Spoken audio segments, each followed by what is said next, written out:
In today's video I will be showing you how to fix Twitch bug problem. So the answer is easy, just go to the settings and then scroll down to the apps section, then go to the search and search Twitch,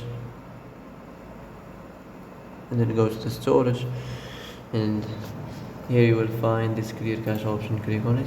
Now you can go check it if it works, and if it didn't you can try to restart your phone or turn the Wi-Fi off and on, or the Bluetooth or the airplane mode. Also, you can try to clear data, but be careful. If you clear data, all this application's data will be deleted. This includes all files, the settings, the accounts, the databases, etc. So be careful if you want to clear your data.